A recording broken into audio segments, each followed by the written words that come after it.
بنرحب بالفنان الكبير هشام عباس اللي مؤخرا تحول لمذيع ناجح جدا وشاطر جدا، وبنقول له كنت مخبي كل ده فين؟ مين علمك تكون مذيع كده تلقائي بالشكل ده؟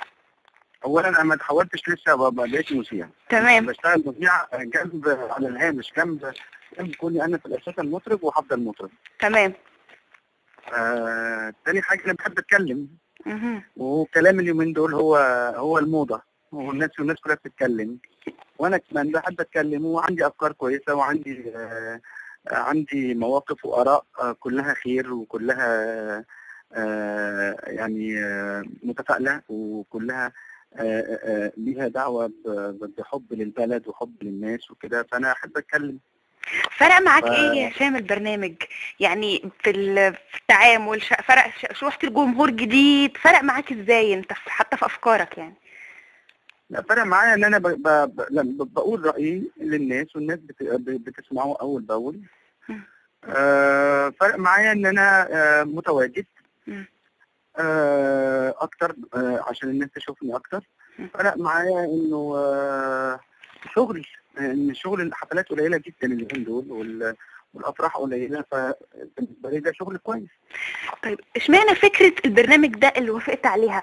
احنا طول الوقت بنسمع ان معظم المطربين عموما بيتلقوا عروض ان هم يقدموا برامج، انت اشمعنى اتحمست لفكره زي دي؟ والله هقول لك حاجه، انا كنت بعمل في افكار برامج تانية، يعني كنت شغال بعد شويه برامج تانية كلها ليها دعوه بالمزيكا، ليها دعوه بمسيرتي الفنيه، وعلاقتي بالفنانين، وحبي للفن والاغاني بشكل باشكالها كلها. يعني كنت بفكر ان اعمل حاجه كده، لغايه ما ام بي سي كلموني وقالوا لي احنا عندنا برنامج اجتماعي وعايزينك تيجي، وعايزين البرنامج هيبقى مختلف، لانه انت وكيكي عبده هيكون رايين مختلفين، وهيكون طريقه رايين مختلفين، والشخصيات مختلفه تماما، ودي حاجه تعمل كونتراست حلو، والناس ممكن تحب تتفرج عليه. واتخضيت في الاول، بس لما قعدت شويه مع نفسي وشفت اصحابي وشفت الناس اللي حواليا وكلهم شجعوني، فقلت طيب اخوض التجربه يعني. طيب بالنسبه للبرنامج احنا بنشوفه على الهوا تقريبا ان انتوا مش ماشيين على سكريبت، يعني تلقائيين جدا جدا، هل ده حقيقي ولا انتوا اللي مقررين كده، ولا الموضوع ازاي يعني؟ احنا اول حلقه خالص قلنا يا جماعه البرنامج ده عباره عن دردشه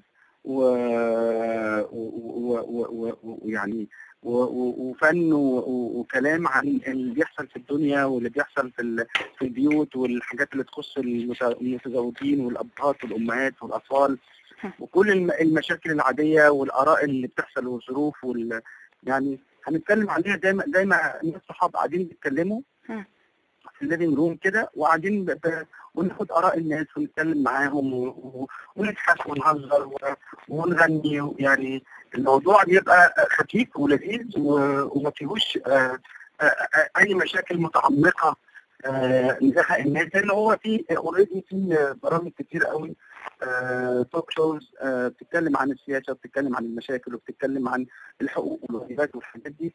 احنا بنتكلم عنها بشكل ثاني، بشكل ان احنا شله قاعده مع بعض، اثنين نجوم مختلفين عن بعض وبيتكلموا. تمام. انت بالفكره اللي انتوا دخلتوا بيها للناس دي كنت متوقع انكم تلفتوا النظر كده، مش في مصر بس، لا في معظم الدول العربيه؟ انا كنت متخيل كده، انا كنت متخيل ان البرنامج علشان فوفا كشخصيه يعني ودودة، وشخصية محبوبة، وهي كمان راقصة، يعني بقالها مدة بترقص وبتمثل وبتعمل مسلسلات ناجحة، وبتعمل أفلام مؤثرة. يعني قلت إنه وجود هشام عباس معاه، هشام الناس عارفة إن هو شخصية لذيذة ومسالمة ومثقفة ومتعلمه فالكونتراست ده طبعا لازم هيشد الناس وهيعمل حتى الناس ممكن لو كرهته برضه هتقعد تتفرج عليه عشان تشوف ايه الجديد. طب الدويتو بقى اللي بينك وبين فيفي عبده، ليه كل الناس دايما بتقول ان هي بتجور على حقك في التقديم بقى، وان هي دايما مسيطرة على الوضع؟ هو ده، هي دي شخصية فيفي، الشخصية الأساسية. إن هي شخصية يعني هي يعني راقصة، تحس إنها هي الأسطى بتاع القعدة. هي في كل شغلها وفي كل عملها بتحب إنها تكون هي يعني الأساس، وهي الحاجات دي حبة بتفهم إنها جزء من البرنامج، وإنه كل واحد لازم يتكلم، وحتى ده واضح، والموضوع واضح إنه في الأول كانت بتتكلم كتير جدا، دلوقتي بقينا بنتكلم مع بعض، وكل شوية كل مدى الموضوع بيبقى أحسن. طيب معلش بقى، زغروطة فيفي عبده فاجئتك وكرد فعل ولا ما فاجئتكش؟ ورد فعلك كان عليها كان ازاي؟ لا زغروطة ما فاجئتنيش خالص. عبده بتزغرط كتير لما تكون مبسوطة وفرحانة، وتحس ان الموضوع محتاج زغروطة، لانه فرحة. هي بتفرح جدا، وهي وطنية جدا، وبتفرح في اي حاجة فيها مصلحة البلد وفيها مصلحة الجيش، وهي بتعبر عن الموضوع ده زي الستات اللي هم اولاد البلد، اللي هم بيحبوا اللي هم لما يشوفوا خبر حلو يروحوا مزغرطين. تمام. حاجة أخيرة بقى أو قبل أخيرة، أنت نفسك تستضيف مين في البرنامج؟ استضيف كل الناس السياسيين والنجوم والفنانين ولاعيبه الكوره، استضيف كل الناس، ونتكلم معاهم ونغني معاهم ونهيص معاهم، ونقول ونشوف ارائهم ايه في حياتهم، وارائهم ايه في البلد، وارائهم في ايه في الظروف اللي بتحصل.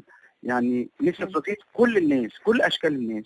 طيب حاجه بقى، الجمهور اكيد عايز يعرف هشام عباس محضر له ايه غنى جديد؟